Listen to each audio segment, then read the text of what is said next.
Bienvenidos muchachos una vez más a la clase de agroestadística 2. El día de hoy vamos a entrar a ver lo que es el análisis de varianza.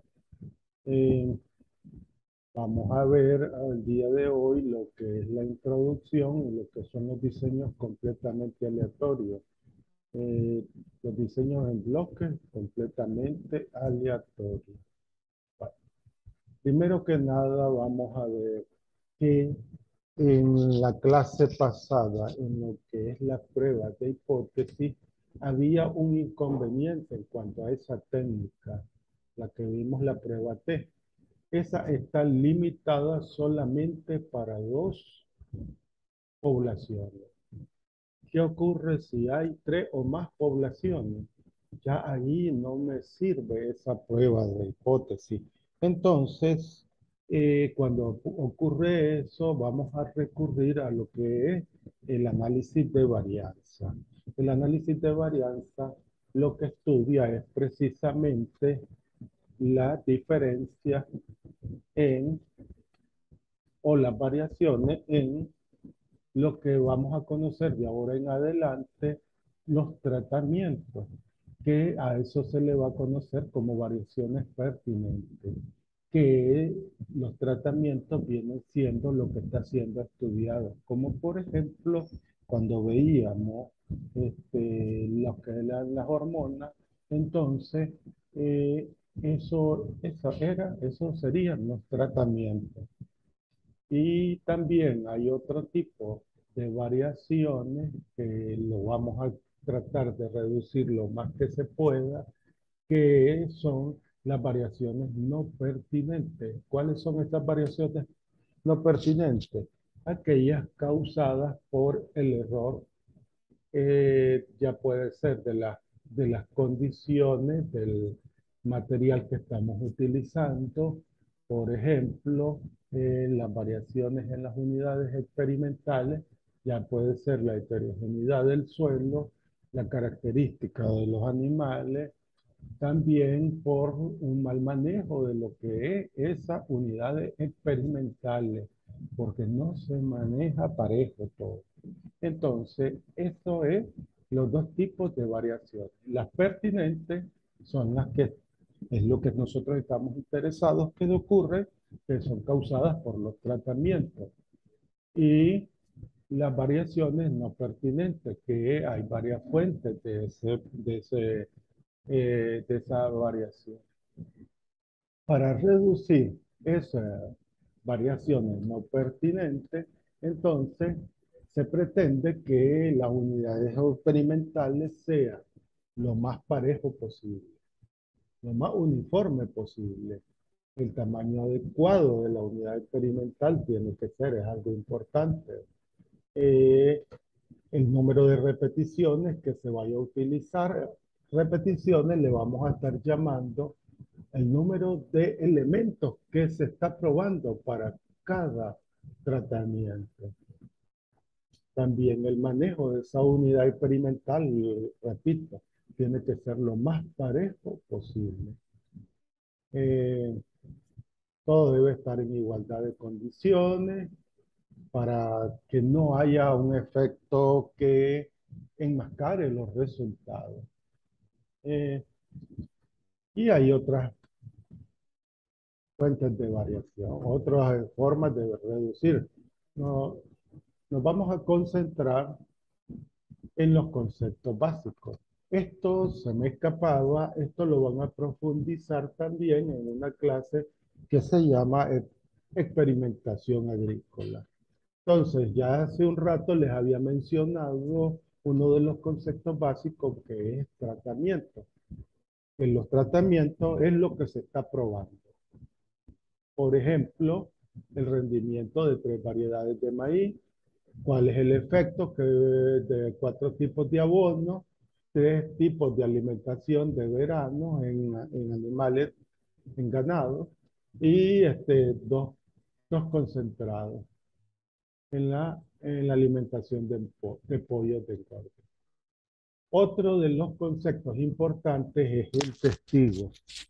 El testigo es el que me sirve de comparación.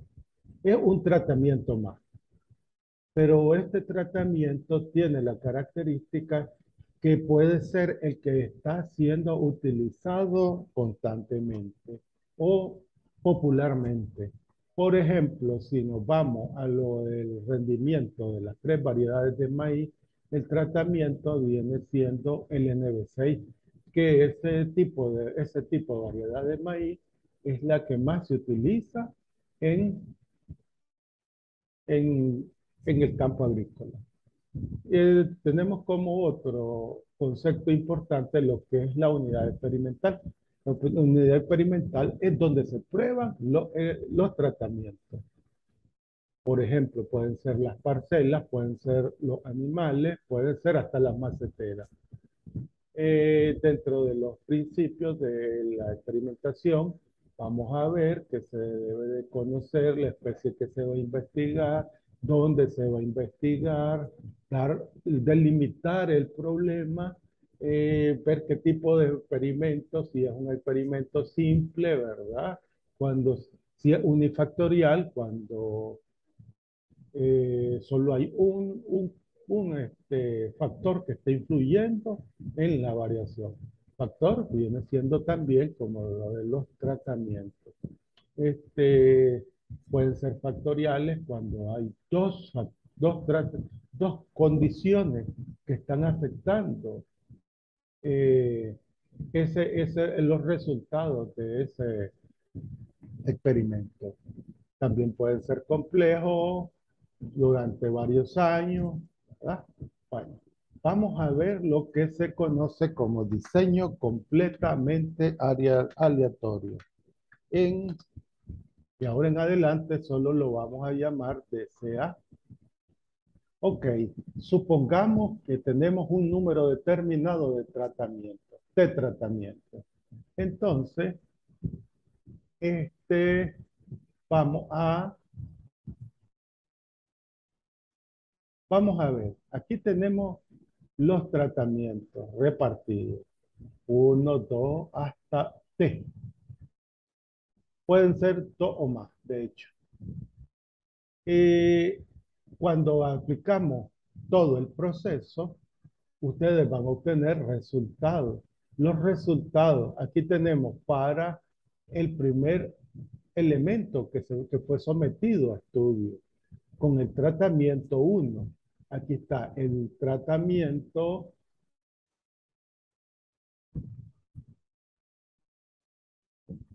Ponerle así. Este es el tratamiento uno y el sujeto uno que se le está probando el- ese tratamiento. Ahora, aquí está para el segundo elemento el tratamiento uno. Para el enésimo tratamiento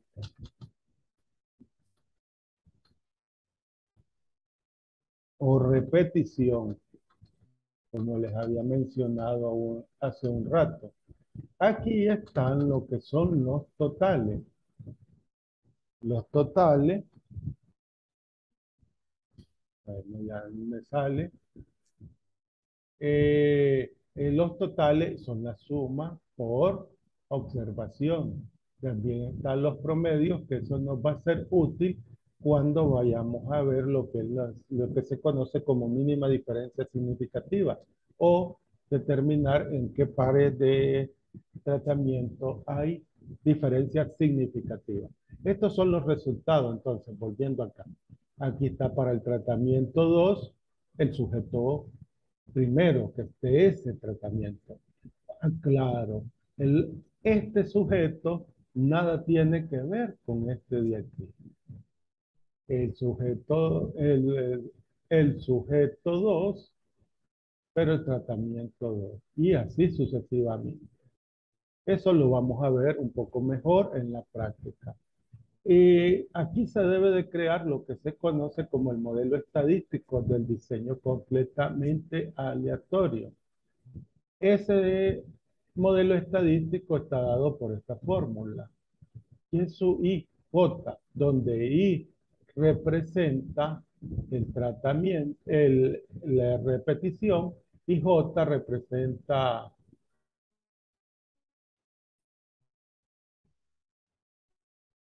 el tratamiento.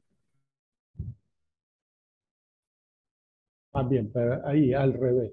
El tratamiento es I, la repetición es J. Aquí lo tenemos.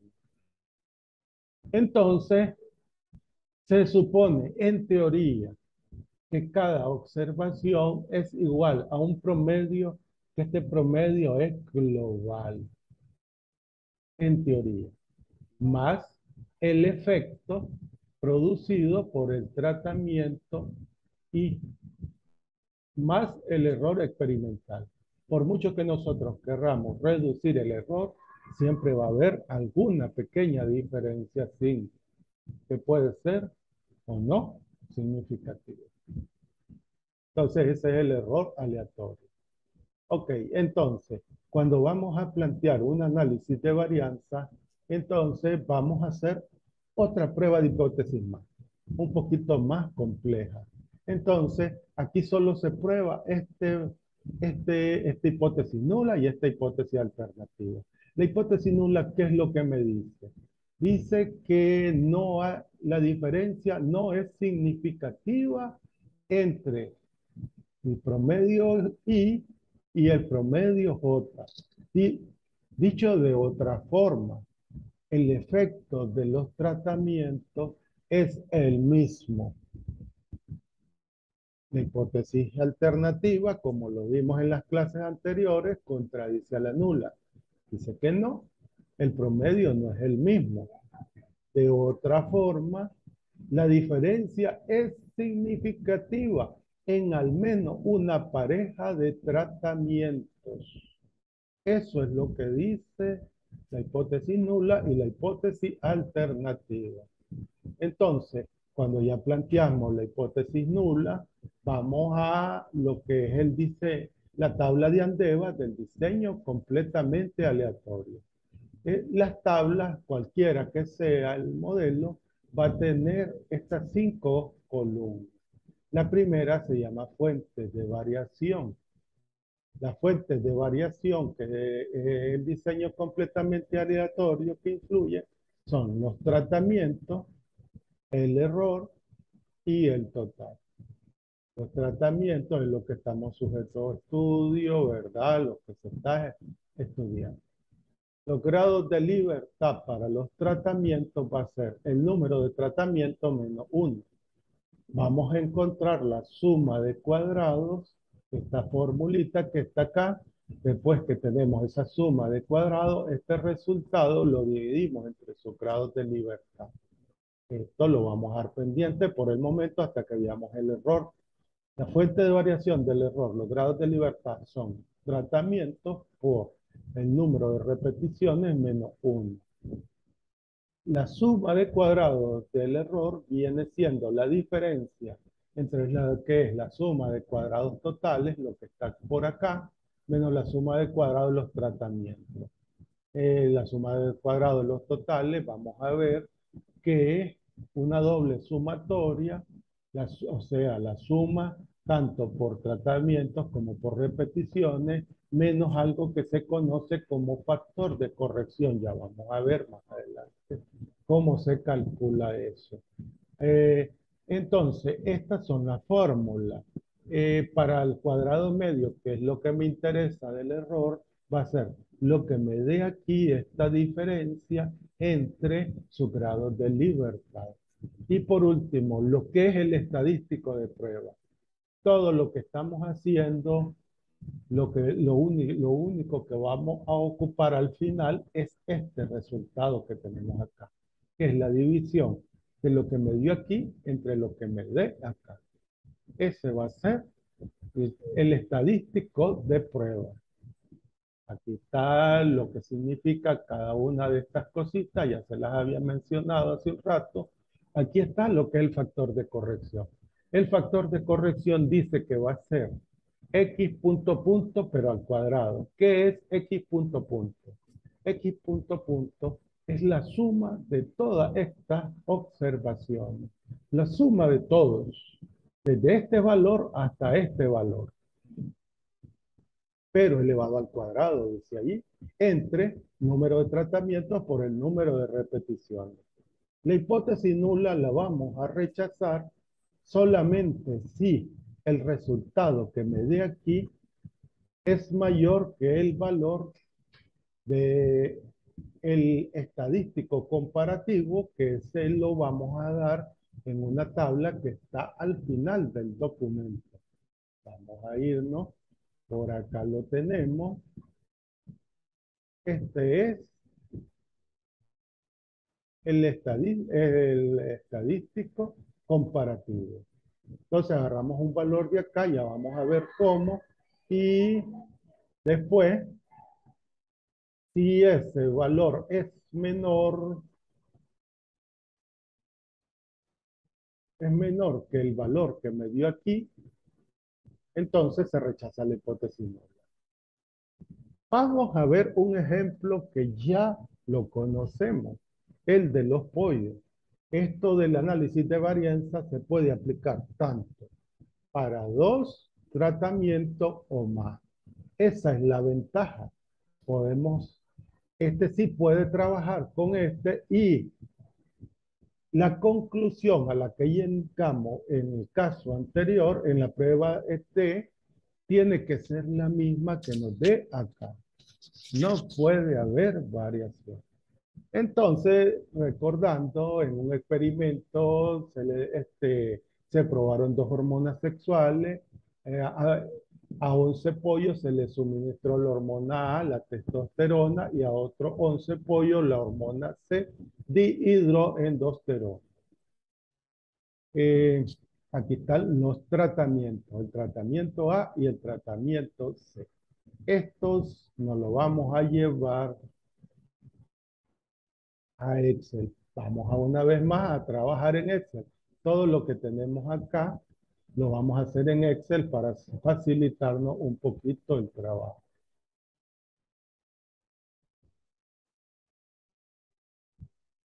Aquí tenemos Excel, venimos, traemos, pegamos y aquí tenemos esto. Esto vamos a ver. Aquí lo que vamos a encontrar, la suma de estos datos. Esto va a ser y punto. Hay una pequeña diferencia. Son X y punto. Para evitar complicaciones con la fórmula, son X y punto. No he corregido eso. Vamos a buscar cómo cambiarlo. Entonces lo vamos a poner acá. X.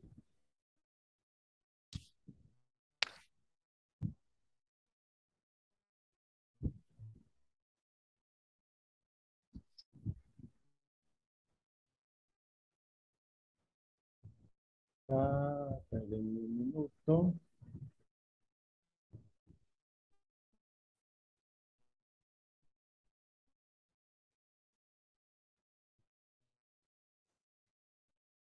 Ok.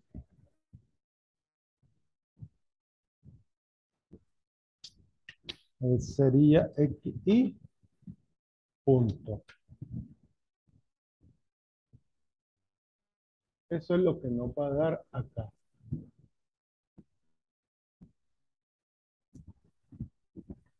Entonces, ¿qué es lo que vamos a hacer? Vamos a sumar lo que es por la hormona A. Venimos una vez más, cosas que ya ustedes conocen, da 1067. Hacemos la suma por acá también, 616. Ok, entonces vamos a construir una tablita, pero vamos a traer la fórmula que vamos a necesitar. Voy a traerla, voy a copiarla como una imagen para que no se me distorsione.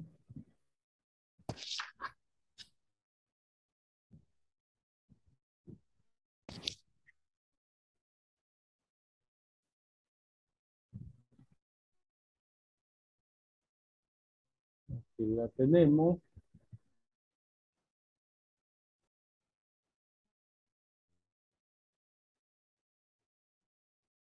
Esta tablita es la que quiero que hagamos. Y vamos a ir encontrando cada una de sus cosas, de sus partes.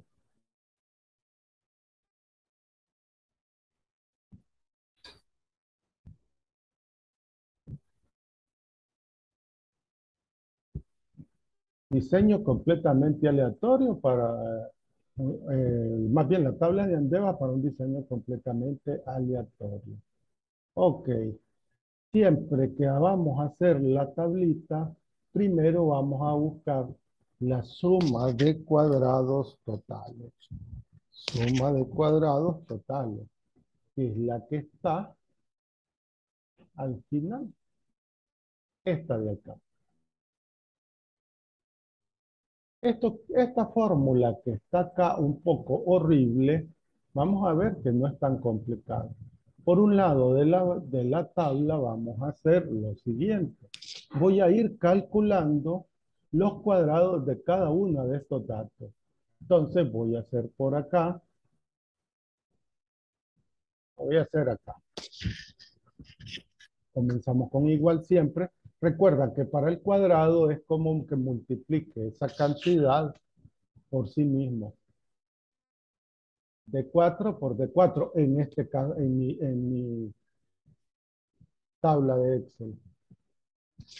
Entonces le damos Enter o check. Entonces 57 al cuadrado es 3249. Vamos a hacer ese mismo proceso, pero ahora va a ser tanto la fila de arriba como la fila de abajo. O sea, para la testosterona y la endosterona. Ahí está la suma de todos esos. Necesito por acá, lo voy a hacer, puede ser aquí abajo, pero para que no se me confunda, lo voy a hacer por acá. La suma de estos dos.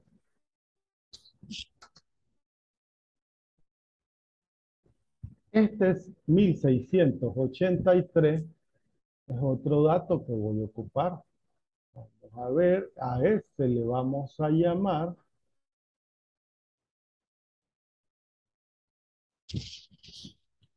X punto punto.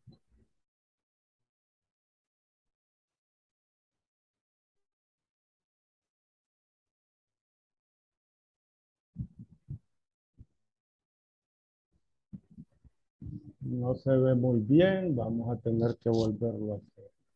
Vamos a hacerlo por este método. Insertar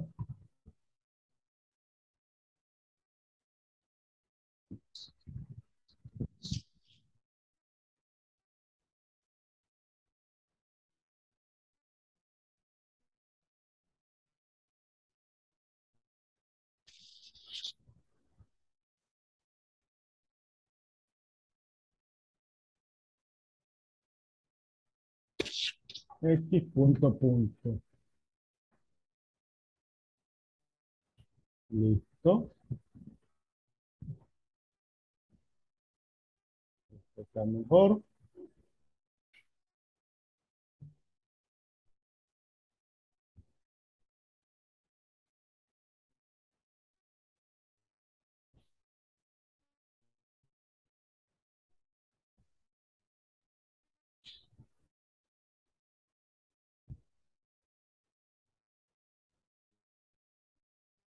El problemita técnico no me agarra, no me afecta nada. Vamos a ver qué es. Vamos a utilizar una de mis artimañas.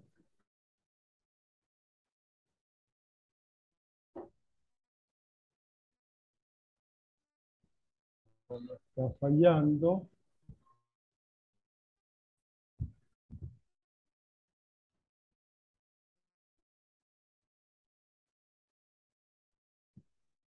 Bien, eso era. Corregimos. Ok, ahí ahora sí. Ok, antes de calcular la suma de cuadrados totales, vamos a calcular lo que se conoce factor de corrección. El factor de corrección es este valor al cuadrado. Entonces venimos y multiplicamos esto por el mismo. Pero eso va a ir dividido entre el producto. Entonces, como hay un producto, vamos a abrir paréntesis. El número de tratamientos. ¿Cuántos tratamientos hay? Son dos. Los dos tipos de hormonas. Por el número de repeticiones. ¿Cuáles son las repeticiones? Las veces que se provoca a cada tratamiento, y cada uno son 11.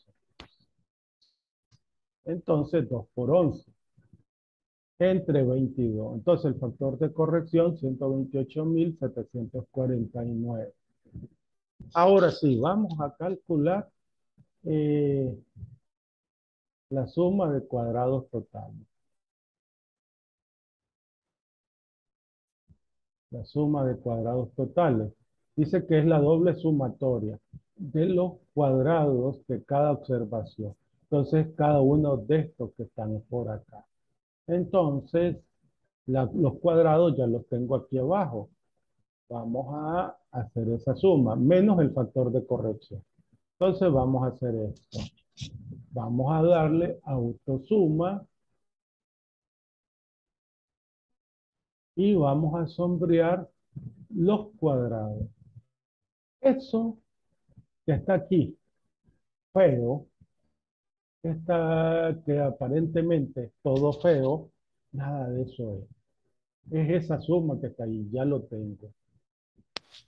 Ahora acá me voy fuera del paréntesis, le ponemos menos FC, y FC es lo que ya habíamos encontrado anteriormente. 25.465. Esa es la suma de cuadrados totales, se le llama. Después buscamos la suma de cuadrados debido a los tratamientos. La suma de cuadrados de los tratamientos es esta fórmula que está acá. Dice que es la suma de los totales por tratamiento al cuadrado, ¿sí? Cada uno de ellos, sobre el número de repeticiones. Después ese resultado se le resta el factor de corrección. Entonces vean cómo es. En nuestro caso, abrimos la fórmula con el igual y también le abrimos un paréntesis. Como hay una división, tenemos que abrir ese paréntesis. Entonces dice que es el cuadrado de cada total por tratamiento. Entonces es como que multiplique este por sí mismo.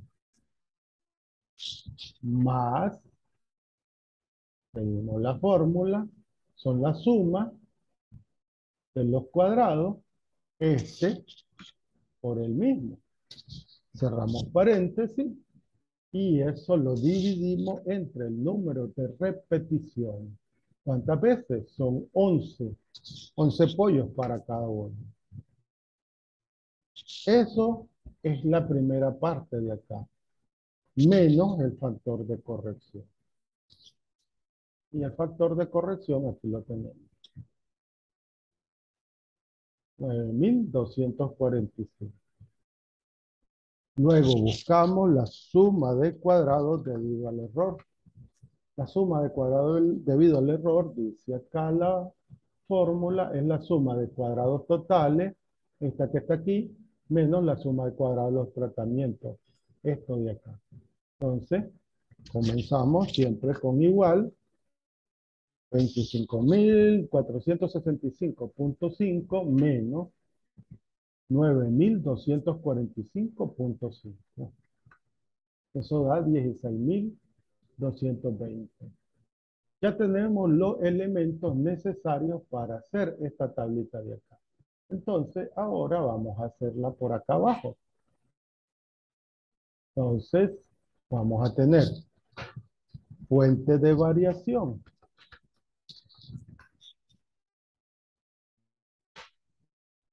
Vamos a escribirlo abreviado. Después tenemos los grados de libertad. Después tenemos la suma de cuadrados. Después cuadrado medio. Y por último, el estadístico de prueba. Las fuentes de variación, tratamiento, error y total. Como pueden ver, primero se hizo el total. La verdad es que es preferible comenzar de esa forma. Pero también pueden encontrar primero la suma de cuadrados de los tratamientos, no hay problema. Eso sí, la suma de cuadrado del error no pueden encontrarla de segundo, tienen que encontrar primero esto de acá. Entonces, ahora vamos acá, volvamos. Los grados de libertad de los tratamientos son el número de tratamientos menos 1. Es decir, son 2 tratamientos y le quitamos 1, nos da 1. Los grados de libertad del error van a ser igual a los tratamientos 2 por, entre paréntesis, el número de repeticiones, que son 11, menos 1. Cerramos paréntesis, entonces 20.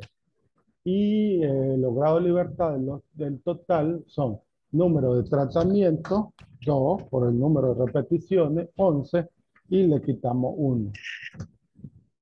Este total debe dar igual a la suma de estos dos datos también.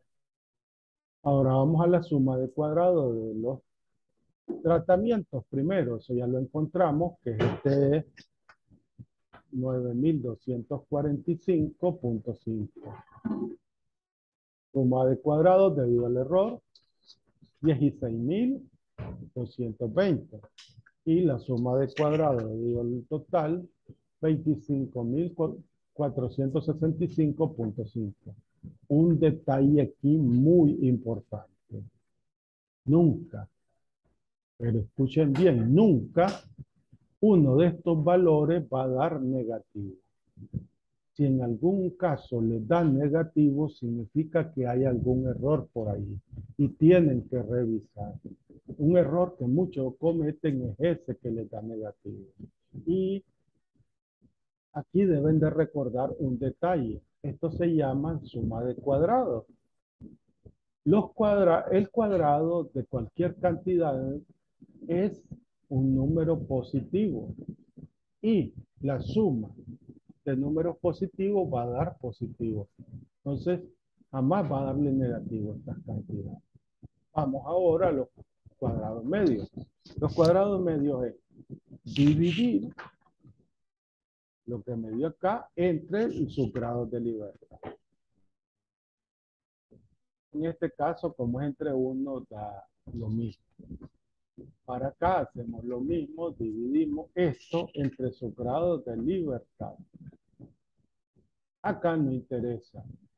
Ya el total ya no me sirve para nada. Lo que me interesa es el cuadrado medio. Que el cuadrado medio es dividir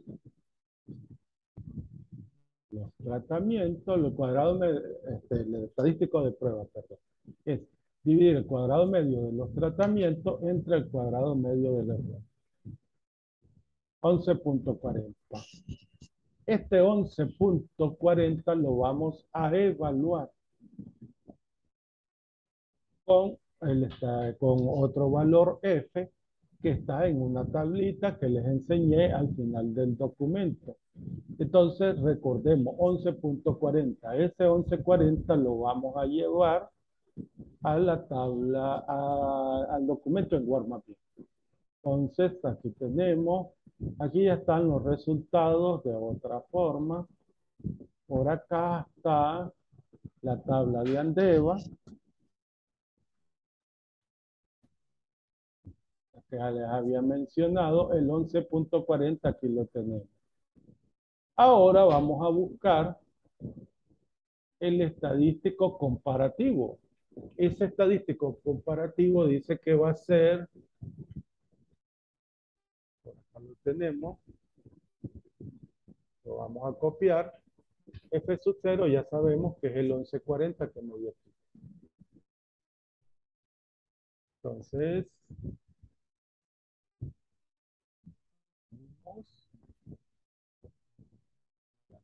demasiado el otro tema por acá.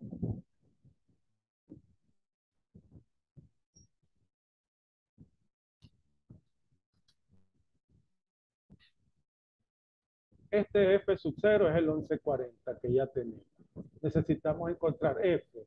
Aquí se lee con alfa. Ese es el nivel de significación. El nivel de significación para, en este caso, puede ser 5%, puede ser 1% más que todo. Solo esos dos valores.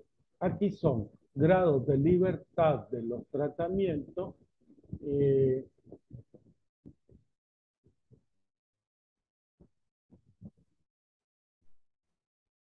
Grado de libertad de los tratamientos.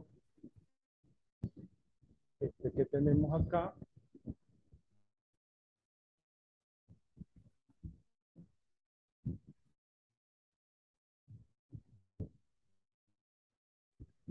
Este 1. Ese es el grado de libertad de los tratamientos. Y los grados de libertad del error son los que están acá.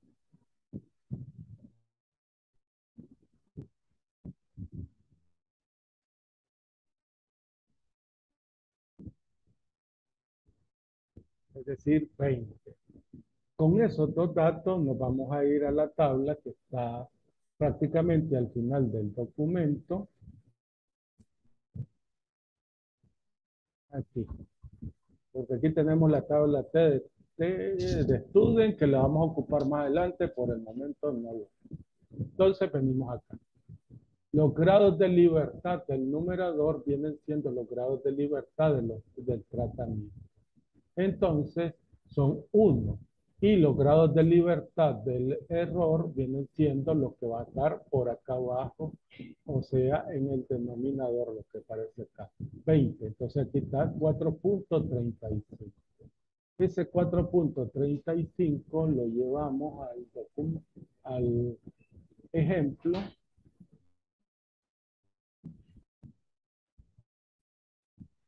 Aquí.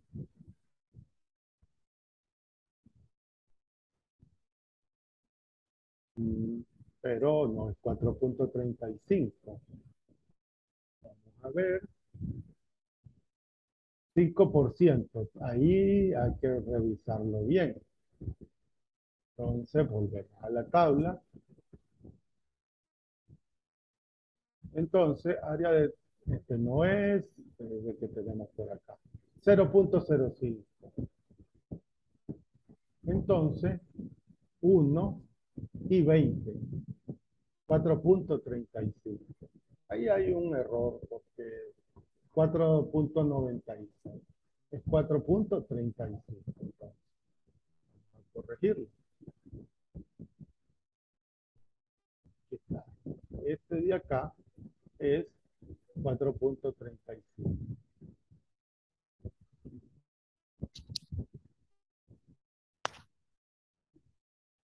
Entonces, se cumplió esto que está aquí.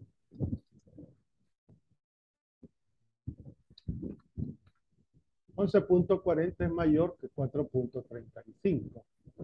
Se cumplió esto de aquí. Y si se cumple esto, se rechaza la hipótesis nula. Entonces,